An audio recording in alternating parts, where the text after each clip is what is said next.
नमस्कार दर्शकों, स्वागत है आपका हमारे YouTube चैनल सीक्रेट ऑफ कुंडली पे। आज की वीडियो में हम बात करेंगे कर्क राशि के लिए शनि, जो कि 27 जुलाई से 137 दिनों के लिए वक्री होने जा रहे हैं। लगभग 4.5 महीने के लिए एक अच्छा समय है।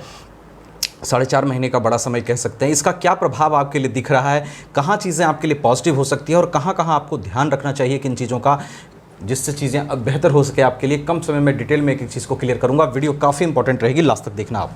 देखिए, सबसे पहले बात करूं कि शनि के वक्री होने का क्या मतलब है। वक्री होने का मतलब ये नहीं है कि शनि उल्टा चलते हैं। वक्री होने का मतलब है कि शनि की गति पृथ्वी की तुलना में कम हो जाती है और देखने से, पृथ्वी से या ब्रह्मांड से देखने पर वो पृथ्वी की तुलना में पीछे जाती हुई दिखाई देती है कम गति के कारण, इसलिए वो वक्री कहलाती है और वही उसका वक्री होना कहलाता है। अब देखिए कहाँ वक्री होंगे, भाग्य भाव में वक्री होंगे। वैसे तो देखूं तो कर्क राशि में शनि मारक होते हैं, ठीक है, कर्क राशि के लिए। लेकिन शनि राहु जहां बैठते हैं उस घर से संबंधित चीज़ों को ये बेहतर करते हैं। जहां दृष्टि डालते हैं वहां प्रॉब्लम क्रिएट करते हैं, लेकिन जहां बैठते हैं उस घर से संबंधित चीज़ों को ये बेहतर करते हैं। और भाग्य भाव में वक्री होंगे तो, और वक्री शनि अधिक प्रभावी तरीके से काम करते हैं। देखिए, भाग्य भाव में ये वक्री तो होंगे ही, और वक्री शनि जो होते हैं वो अधिक प्रभावी तरीके से काम करते हैं। इनकी गति स्लो हो जाती है, जिससे ये अधिक संवेदनशील तरीके से काम करते हैं, क्योंकि इनका बल मेरे अनुसार वक्री काल में बढ़ता है। जहां और बेहतर तरीके से ये चीज़ों का अवलोकन करते हैं, कर्मों का अवलोकन करते हैं, कर्मों के फल को देते हैं, ये समय ऐसा होता है।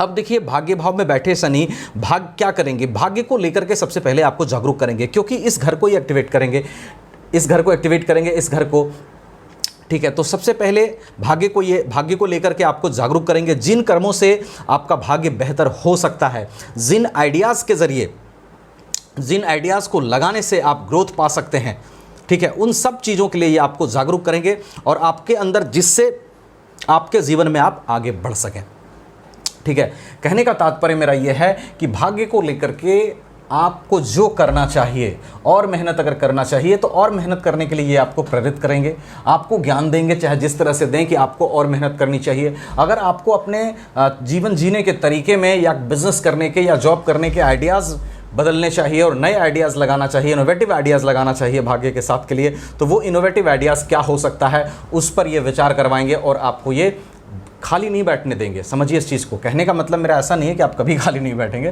कहने का मतलब है ये आपको समय बर्बाद नहीं करने देंगे। जब ये वक्री होंगे तो भाग्य कैसे बेहतर हो इसकी चिंता ये आपको करवाएंगे, और भाग्य का बेहतर साथ कैसे मिल सके, कौन से कर्म हमने नहीं किए जो मुझे करना चाहिए, और कौन सा आइडिया हमने नहीं लगाया जो हमें लगाना चाहिए, इसके लिए शनि आपको प्रेरित करेंगे ताकि भाग्य का साथ और अच्छे से मिल सके। एक दूसरी बात, अगर कोई कहेगा कि सर मैंने बहुत मेहनत कर रखी है, बहुत आइडियाज़ लगाया है, और अगर आपने मेहनत किया है और आइडियाज़ बहुत सारे लगाए हैं और उसका फल आपको नहीं मिला है, तो ये वक्री काल वो फल हो सकता है, जहाँ वो समय हो सकता है जहाँ शनि आपको आपके बहुत अधिक मेहनत का, बहुत अधिक अच्छे कर्म का फल भी देंगे, अगर आपको ये शिकायत रही है कि हमें नहीं मिला है। कहने का मतलब समझिए कि अगर कमी है मेहनत में, आइडियाज़ लगाने में, तो उस पर ये वर्क करवाएंगे। अगर कमी नहीं है और आपने पहले से बहुत अच्छे अच्छे कर्म कर रखे हैं, खास करके आपने मेहनत कर रखे हैं जिसका रिजल्ट नहीं मिला है, तो ये वो समय हो सकता है जहां शनि आपके प्लान को एग्जीक्यूट करा सकते हैं और आपके मेहनत का फल दे सकते हैं। इसके अच्छे चांसेस हैं। उसके बाद देखिए, शनि 9th हाउस में जो है वो वक्री हो रहे हैं। 9th हाउस हमारे धर्म का भी घर होता है। 9th हाउस में ये शनि आपको धर्म के प्रति जागरूक करेंगे। कुछ धार्मिक यात्राएं आपकी करा सकते हैं, धर्म से आपको जोड़ सकते हैं, धर्म से और अधिक प्रभावशाली तरीके से जोड़ सकते हैं, और कुछ धार्मिक यात्राओं के जरिए आपको बेनिफिट दिला सकते हैं। आपके आध्यात्मिक ग्रोथ करा करके आपके ग्रोथ को, फाइनेंशियल ग्रोथ को भी ये आगे बढ़ा सकते हैं। ये चीज़ें भी यहाँ पर करा सकते हैं 9th हाउस से रिलेटेड। उसके बाद देखिए, शनि की दृष्टि इनकम हाउस पर है, 3rd हाउस पर है और 6th हाउस पर है। 3rd हाउस, 11th हाउस पर इनकी 3rd दृष्टि आपको इनकम के लिए प्रेरित करेगी, इनकम के लिए जागरूक करेगी, और इनकम कैसे बेहतर हो सके उस पर यह विचार करवाएगी। और फिर कहूँगा, अगर आपने इनकम के लिए बहुत सारे प्लान मेहनत पहले किए हैं और वो नहीं पास हो पा रहा है, तो इस दरमियान आपके प्लान एग्जीक्यूट हो सकते हैं और इनकम आपका बढ़ने का चांस बनेगा। 3rd हाउस पर शनि की दृष्टि आपके पराक्रम को बढ़ाने का प्रयास करेगी, आपको और अधिक पराक्रम करवाएगी और अधिक मेहनत करवाएगी, जिससे आप जीवन में आगे आ जा सकें। छोटे भाई बहन के साथ मतभेद है तो वो मतभेद कैसे खत्म हो, इस पर विचार करवाएगी। और पब्लिक डीलिंग, मार्केटिंग से जुड़ करके काम कर रहे हैं तो वो चीज़ें भी सेंसिटिव होगी इस वक्री काल के दरमियान, और जहां आपको अच्छे रिजल्ट्स मिल सकते हैं, क्योंकि शनि मेहनत करा सकते हैं, नए आइडियाज़ दे सकते हैं, और साथ ही साथ आपको आपके कर्मों का फल भी इस दरमियान दे सकते हैं। उसके बाद 6th हाउस पर शनि की दृष्टि शत्रु को दूसरे तरीके से निपटने का ये यहाँ पर चांस बनेगा। शत्रु सिर्फ वो नहीं जो बाहरी हैं, आपके अंदर भी शत्रु हैं, जैसे आलस्य, जैसे अहंकार, ठीक है, जैसे हमारा क्रोध, ये सब चीज़ों पर भी नियंत्रण करने की आपको ये शक्ति प्रदान करेंगे। और उसके लिए थोड़ा सा विपरीत परिस्थितियां अगर ये पैदा करते हैं तो वो उससे आपको घबराना नहीं है। करना क्या है, ध्यान क्या रखना है, सबसे पहले इस चीज़ को समझिए कि वक्री काल में शनि आपको मेहनत करने के लिए प्रेरित करते हैं, संवेदनशील तरीके से काम करते हैं। तो आपको मेहनत से नहीं भागना है, आपको विपरीत परिस्थितियों से नहीं भागना है, उसको पॉजिटिवली लेना है और जितना ज़्यादा हो सके आप डिटरमाइंड होकर के कर्म कीजिए, पहली बात। दूसरी चीज़, अगर पास्ट में आपने कर्म अच्छे कर रखे हैं, पेशेंस रखिए, मेहनत कर रखे हैं, पेशेंस रखिएगा, इस दरमियान शनि आपको अच्छा जरूर दे सकते हैं। कभी ये मत कहिएगा कि शनि नहीं देंगे, नहीं करेंगे, अपने लिए कभी भी कर्ज मत करना। आप पॉजिटिव रहना और ये मन में रखना कि ये वक्री काल हमारे लिए अच्छा जाएगा, जहाँ पर मेरे अच्छे कर्मों का फल मिलेगा, मेहनत का फल मिलेगा। अगर नहीं मिला है तो हम मेहनत करने के लिए तैयार हैं, हम मेहनत करेंगे और चीज़ों को बेहतर करने का प्रयास करेंगे, इसका ध्यान रखिएगा।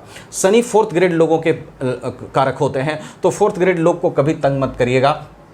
जो भी लोग ज़्यादा मेहनत करके पैसा कमाते, लेबर क्लास लोग हैं, उनको आप पैसे से थोड़ा हेल्प करें, पैसा थोड़ा सा ज़्यादा दें, इससे भी शनि का नेगेटिव इफेक्ट आपके लिए कम होता है। हनुमान चालीसा का पाठ करिएगा, इससे भी शनि का नेगेटिव इफेक्ट कम होगा और आपके प्रोफेशन हाउस में का मालिक मंगल है, मंगल को भी बल मिलेगा। तो ये सब रेमेडीज़ में करिएगा, इन बातों का थोड़ा सा ध्यान रखिएगा, तो शनि के रिजल्ट्स जो हैं वो आपको बेहतर प्राप्त होंगे इस वक्री काल में। देखिए, अगर आप कर्क राशि के हैं तो निश्चित रूप से बहुत ही संवेदनशील व्यक्ति हैं, साथ ही साथ आप अपने फैमिली मेम्बर्स का बहुत ध्यान रखते हैं, जो भी आपके अपने होते हैं बिल्कुल उसके साथ आप वफादार होते हैं। इमेजिनेशन बहुत अच्छा होता है, इमेजिनेशन के जरिए पास्ट और प्रेजेंट में, पास्ट में जाकर के बहुत सोचते हैं, फ्यूचर का बहुत अच्छा इमेजिनेशन करते हैं। ये सब कैपेसिटी सब आपके अंदर होती है। कमी किस चीज़ में होती है, पेशेंस की थोड़ी कमी होती है और मन को स्थिर रखने में थोड़ी कमी होती है, तो उस पर थोड़ा वर्क करिएगा आप निश्चित रूप से। मेडिटेशन और प्राणायाम, ये 2 चीज़ें आपके लिए बहुत अच्छी रहेगी।